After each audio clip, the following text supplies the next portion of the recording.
বিস্ফোরক ফাটল নওগাম থানায়। বিস্ফোরণে 7 জনের মৃত্যু, জখম অন্তত 27। ফরিদাবাদে বাজেয়াপ্ত অ্যামোনিয়াম নাইট্রেট পরীক্ষা করছিল ফরেনসিক টিম। নমুনা পরীক্ষার সময় হঠাৎই বিস্ফোরণ। সিসি ক্যামেরায় বন্দী বিস্ফোরণের সেই ভয়ঙ্কর মুহূর্ত।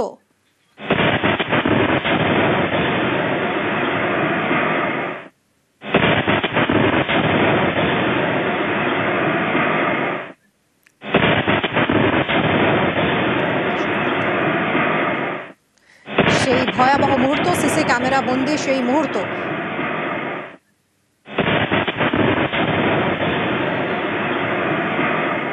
नौगाम पुलिस स्टेशन के बाहर है, जहां पर कल जोरदार धमाका हुआ और उसमें कई पुलिस वाले और एफएसएल की टीम के लोग घायल हुए हैं। यहां पे आप देख सकते हैं कि यहां पे बहुत ज्यादा इर्द गिर्द अफरा तफरी है, क्योंकि यहां अब पुलिस के लोग आ रहे हैं। डीजीपी यहाँ पे अभी आप देख सकते हैं, ये डीजीपी नलिन प्रभात है और ये अभी यहाँ से अभी वापस जा रहे हैं। आपको मैं बता दूं, नौगाम पुलिस स्टेशन की तरफ से ही ये जो व्हाइट कॉलर मॉड्यूल कहा जा रहा है, इसको व्हाइट कॉलर टेरर मॉड्यूल, उसको क्रैक किया गया उस वक्त जब यहाँ पर पोस्टर पाए गए, जैश के पोस्टर यहाँ पे पाए गए और उसके बाद ही इस मामले की इन्वेस्टिगेशन की गई। मौलवी इरफान को यहाँ ही नौगाम पुलिस स्टेशन की तरफ से पकड़ा गया और उसके बाद जो है डॉक्टर आदिल, डॉक्टर उमर के बारे में पता चला, डॉक्टर मुजम्मिल को पकड़ा गया। तो यही वो एरिया है, यही वो पुलिस स्टेशन है जहाँ पे सबसे ज्यादा काम इस मॉड्यूल के बारे में किया गया।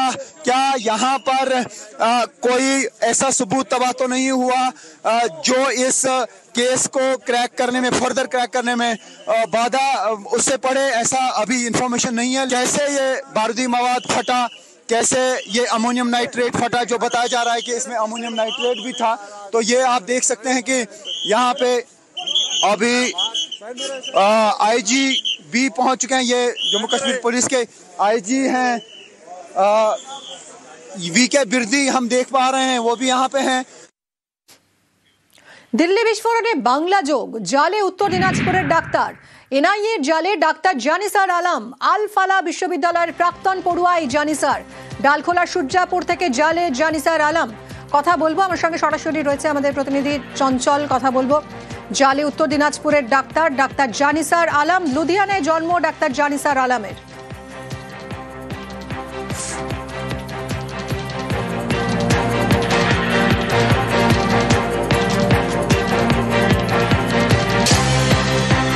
সরাসরি চঞ্চলের সঙ্গে এবার কথা বলবো। চঞ্চল, জানিসার আলম সম্পর্কে কি জানা যাচ্ছে, কিভাবে দিল্লি ব্লাস্টের সঙ্গে এর কি যোগ রয়েছে?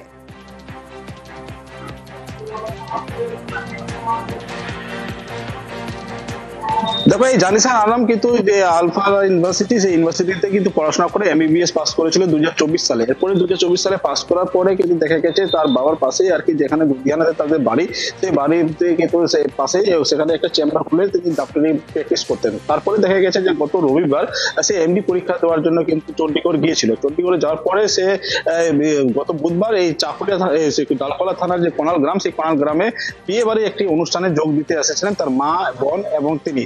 তিনজনে ছিলেন এবং তার বাবা কিন্তু লুধিয়ানাতেই রয়েছে। এবং লুধিয়ানা যে রয়েছে তার যেটা জানা গেছে যে কুনাল গ্রামে কিন্তু বাসিন্দা যে তহিদ আলম, তার কিন্তু 9 সালে অর্থাৎ যখন ক্লাস 9-এ পড়তো তার বাবা মারা যাওয়ার পরে কিন্তু তহিদ আলম সে লুধিয়ানা চলে যায়। এবং লুধিয়ানা যাওয়ার পরে কিন্তু তার সেখানে কিন্তু বসবাস শুরু করে এবং সেখানে কক ডাক্তারের কাজ করতে এবং করে এরপরে জানিসার কিন্তু সেখানে এমবিবিএস পাস করার পরে কুনাল গ্রামে আসে। তবে এটা যেটা প্রশ্ন, সবচেয়ে বড় প্রশ্ন হচ্ছে পরিবারের তরফ থেকে যেটা জানা গেছে যে এই দিল্লি বিস্ফোরণে যে রয়েছে, সেই দিল্লি বিস্ফোরণের কারণে কিন্তু তাকে এনআইএ তুলে নিয়ে গেছে ডালখোলা যে থানার সূর্যাপুর হাই স্কুলের সামনে থেকে তাকে ট্রেস করে ধরে নিয়ে গেছে। অর্থাৎ এই কিন্তু এটাকে একটা প্রশ্ন থেকেই আছে যে একের পর এক যে ডাক্তারি পড়ুয়ারা তারা কিন্তু তাদের নাম উঠে আসছে। তার পাশাপাশি যে উত্তর দিনাজপুরের যে ডালখোলা থানা কোনাল গ্রামের যে এই যুবক ডাক্তার, তার নাম উঠে যায় এবং তাকে যে এনআইএ তুলে নিয়ে যাওয়াটা কিন্তু বড় প্রশ্ন কিন্তু ছড়িয়ে দিয়েছে। তাহলে কি এই জঙ্গি সংগঠনের সাথে কিন্তু বাংলার যোগ, তা কিন্তু এখনো পর্যন্ত স্পষ্ট নয়। তবে পরিবারের তরফ থেকে কিন্তু ওই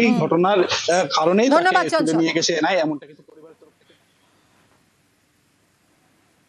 বুধবারে আসে, এখানে পৌঁছে ওর মা, ওর বোন, ও তিনজনে আসে।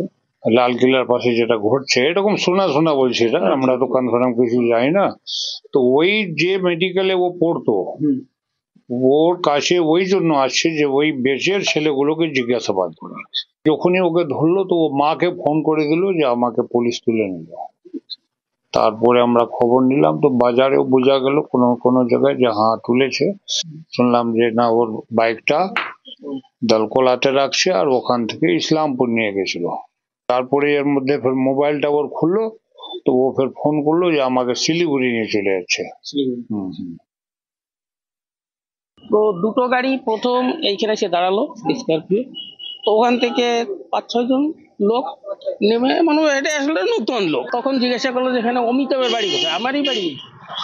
তো বলে এইখানেই হবে বাড়ি। বাংলায় বলছিল? বাংলায় না, হিন্দিতে। হিন্দিতে কথা বলছিল? হ্যাঁ, এর মধ্যে ওই মানে স্কুটি নিয়ে ওই লোকটা আসলো, আসার সঙ্গে সঙ্গে ওকে ঘেরাও করে নিল, ওনাকে উঠাই নিয়ে চলে গেল। কেমন দেখতে ছেলেটা? ছেলেটা দেখতে ওই 35 বছর বয়স, পরিষ্কার দাঁড়িয়েছে। থেকে জালে জানিসার আলম 2024 সালে ফালা বিশ্ববিদ্যালয় থেকে এমবিবিএস পাশ করে জানিসার। 9 নভেম্বর চণ্ডীগড়ে এমডি পরীক্ষা দেয় জানিসার। 12 নভেম্বর বিয়ের অনুষ্ঠানে ডালখোলার বাড়িতে ডাক্তার যায়। শুক্রবার সকালে এনআইএর জালে ডাক্তার জানিসার আলম।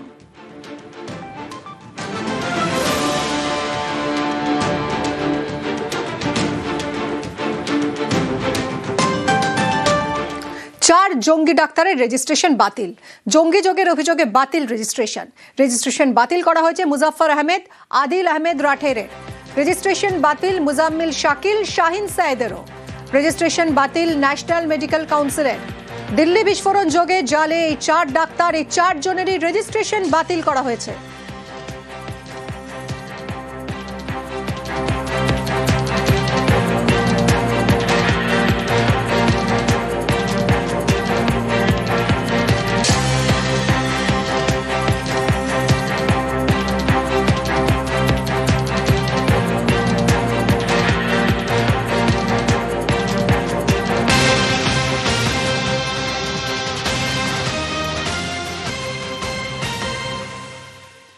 সাত সকালে আজ বড়বাজারে বিধ্বংসী আগুন। ভস্মীভূত এজরা স্ট্রিট মার্কেটের একাংশ।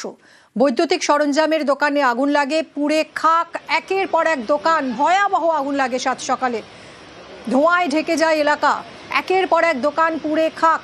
ঘটনাস্থলে দমকলের 25টি ইঞ্জিন পৌঁছয়। 25টি ইঞ্জিন ঘটনাস্থলে পৌঁছে আগুন নেভানোর কাজ করে। কালো ধোঁয়ায় ঢেকে যায় এলাকা। ঘিঞ্জি এলাকায় আগুন লাগায়। আতঙ্ক ছড়িয়ে পড়ে। দমকল কর্মীদের যথেষ্ট বেগ পেতে হয় আগুন নিয়ন্ত্রণে আনতে।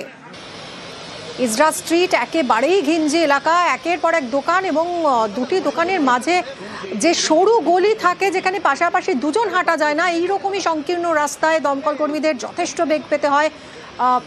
25টা ইঞ্জিন ঘটনাস্থলে পৌঁছয়।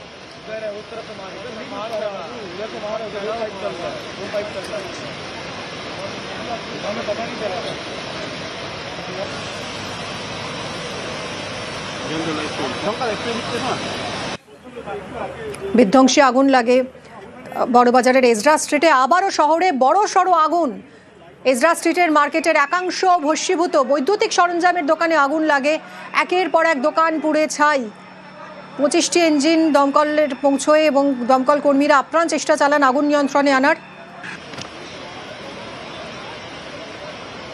আমাদের দুই প্রতিনিধি সুদীপ্ত এবং সান্নিক সকাল থেকে এই ছবি আপনাদের সামনে তুলে ধরছেন। এই মুহূর্তের পরিস্থিতি জানবো।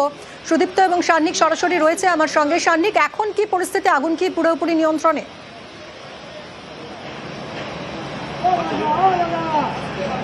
দেখো, তোমাকে প্রথমে আগুনের ছবিটা একটুখানি দেখিয়ে নিই, কেননা যে জায়গায় আগুন লেগেছে সেই এজরা স্ট্রিটের যে বৈদ্যুতিক সামগ্রীর দোকান সংলগ্ন যে গুদামগুলি রয়েছে, সেই গুদাম থেকে মূলত অগ্নিকাণ্ড ছড়িয়ে পড়ার ঘটনা, এবং সেই জায়গাতে এখনো পর্যন্ত আগুন নিয়ন্ত্রণে আনা সম্ভব হয়নি। শুধুমাত্র 26 নম্বর এজরা স্ট্রিট নয়, ঠিক তার পাশে আরো একটি বহুতল রয়েছে, যে বহুতলে বর্তমানে আগুন ছড়িয়ে পড়েছে। এই মুহূর্তে যে জায়গাটা দেখতে পাচ্ছ, পাশের একটি বিল্ডিং, সেই বিল্ডিং এর ছাদেও আগুন জ্বলছে। দমকল কর্মীরা চেষ্টা চালিয়ে যাচ্ছেন। ফার্স্ট ফ্লোরে তারা গ্রিল কেটে তারা ভেতরে প্রবেশ করে সেখান থেকে যে জায়গাটা মূল আগুনের কেন্দ্রবিন্দু, সেইখানে তারা জল দেওয়ার যেমন একদিকে চেষ্টা চালাচ্ছিলেন, ঠিক তার পাশাপাশি আর পাশে বেশ কিছু বহুতল রয়েছে। সেই বহুতলগুলোর প্রাথমিকভাবে কুলিং অফ প্রসেস শুরু করলেও একটি বহুতলে আগুন কিন্তু বিধ্বংসী আকারে ছড়িয়ে পড়ে এবং সেখানে আগুন এখনো নিয়ন্ত্রণ করা যায়নি। যে জায়গায় এই আগুন লেগেছে সেই জায়গাতে আগুন এখনো পর্যন্ত নিয়ন্ত্রণ করা যায়নি, তাই তুমি ধোঁয়ার ছবি দেখলেই সেই বিষয়টা স্পষ্ট হবে। দমকল আধিকারিকরা আগুনের মূল কারণ কি সেই বিষয়ে এখনো পর্যন্ত কোনো স্পষ্ট উত্তর না দিলেও যে জায়গায় আগুন লেগেছে মূলত মনে করা হচ্ছে প্রচুর পরিমাণে এই বৈদ্যুতিক সামগ্রী মজুদ থাকায় সেখান থেকেই কোনো রকম ভাবে শর্ট সার্কিট বা কোনো কারণে এই আগুন ছড়িয়ে পড়ে। একদমই সান্নিধ্য, তুমি সঙ্গে থাকো। একের পর এক দোকান পুড়ে ছাই, কত টাকার যে ক্ষয়ক্ষতি হয়েছে সেটা প্রাথমিকভাবেই বোঝা যাচ্ছে কোটি টাকার উপর, কারণ এখানে কোটি কোটি টাকার ব্যবসা হয়। একের পর এক দোকান পুড়ে ছাই হয়ে গেছে, দোকানদারদের চোখে জল। শুনুন কি বলছেন তারা। आपका दुकान में क्या क्या सरंजाम था? इलेक्ट्रिक का अपना लैंप साइड आइटम था। मत पूछिए, लॉस तो मेरा अकेले का नहीं है, यहाँ पर कम से कम 200 दुकानदार है इस मार्केट में, सबका এখানে কি ফায়ার এক্সটিংগুইশার ছিল? সব ছিল। আমরা চেষ্টা করছি যে ফার্দার না ছড়ায়, ওটা কন্ট্রোলড মধ্যে আসছে আস্তে আস্তে। কাউন্সিলর একটা অভিযোগ করছিলেন, বারবার ফায়ারকে জানানো সত্ত্বেও বারবার জানানো হয়েছিল যে বিল্ডিংটি বেআইনি একটি বিল্ডিং এবং সেখানে আগুন লাগতে পারে এবং আগেও নাকি আগুন লেগেছে। আপনাদের কাছে কোনো অভিযোগ জমা পড়েছিল? আমার জানা নেই।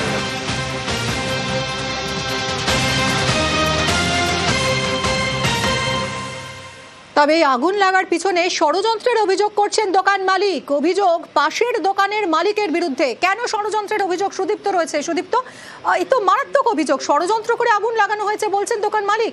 কেন এই অভিযোগ করছেন?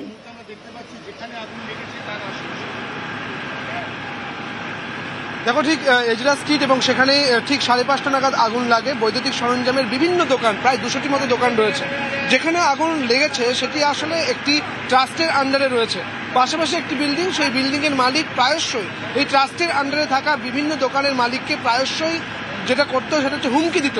এমনটাই অভিযোগ করছেন এরকমই একজন দোকানের মালিক, যার দোকানে আগুন লাগে, তার পাশের দোকানেও আগুন লাগে, এরকম একজন মালিক।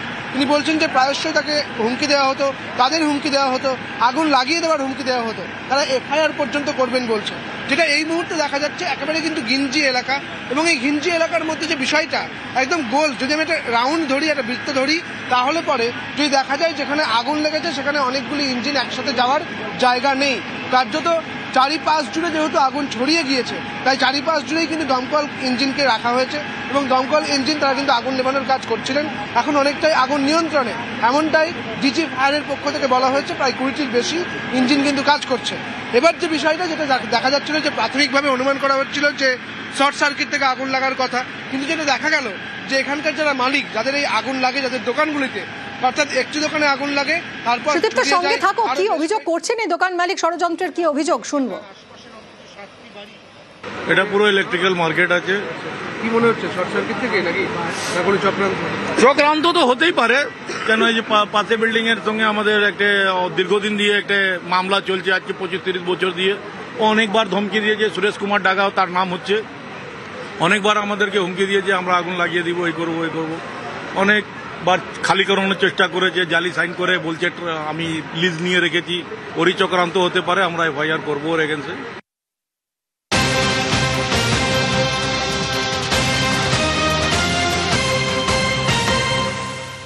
বেআইনি বহুতল দাবি করছেন কাউন্সিলর, কিন্তু এই দাবি মানতে নারাজ দোকান মালিকরা।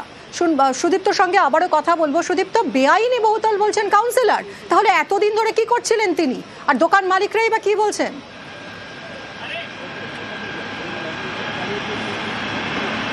দেখো, যেটা দেখা যাচ্ছে, কাউন্সিলর যখন বলছেন, সন্তোষ কুমার পাঠক, তিনি বলছেন যে এই যে বিল্ডিং এ আগুন লাগে সেটি হচ্ছে বেআইনি বহুতল। এটি ট্রাস্টের আন্ডারে সেই বিল্ডিং এবং সেটি একটি আইনি লড়াইয়ের মধ্যেও রয়েছে।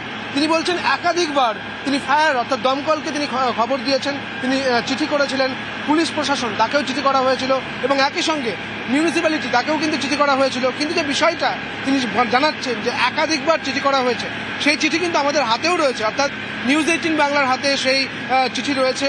এবং যেটা দেখা যাচ্ছে যে 5/4/2023 শেষবারের মতো চিঠি করা হয়েছে। কিন্তু যখন আমরা বললাম, ডিজিকে যখন জিজ্ঞাসা করলাম, ডিজি জানাচ্ছেন যে তিনি কোনো চিঠি পাননি অর্থাৎ তাকে যখন প্রশ্ন করা হলো যে আপনি কিভাবে জানলেন যে এটি ইললিগাল কনস্ট্রাকশন, তিনি বললেন তার কাছে খবর ছিল এবং একাধিকবার এখানে আগুন লাগে। যদিও এলাকার মানুষজন এবং এই দোকানের যিনি মালিক, কয়েকজন দোকানের মালিকের সঙ্গে কথা বলে যেমনটা জানা গিয়েছে যে এর আগে একটি ছোট আগুন লেগেছিল, সেটি মূলত শর্ট সার্কিট থেকে আগুন লাগে এবং সেটি নিভে যায়, দমকল ডাকতে হয়নি। কিন্তু এখানে কোনো বেআইনি কনস্ট্রাকশন নেই এমনটাই বলছেন এখানকার যারা মালিক রয়েছেন, দোকানের মালিক রয়েছেন তারা। এবং যেটা কাউন্সিলরের দাবি রয়েছে যে অবৈধভাবে অর্থাৎ বেআইনিভাবে নির্মাণ করা হচ্ছে এখনো ভেতর এবং সেই নির্মাণের কথাও কিন্তু একেবারে অস্বীকার করেছেন দোকান মালিকেরা। তারা বলছেন যে এই কাউন্সিলর কিভাবে বলছেন যে এটি বেআইনি, তারা জানেন না। কি বলছে তাদের বক্তব্য শুনবো।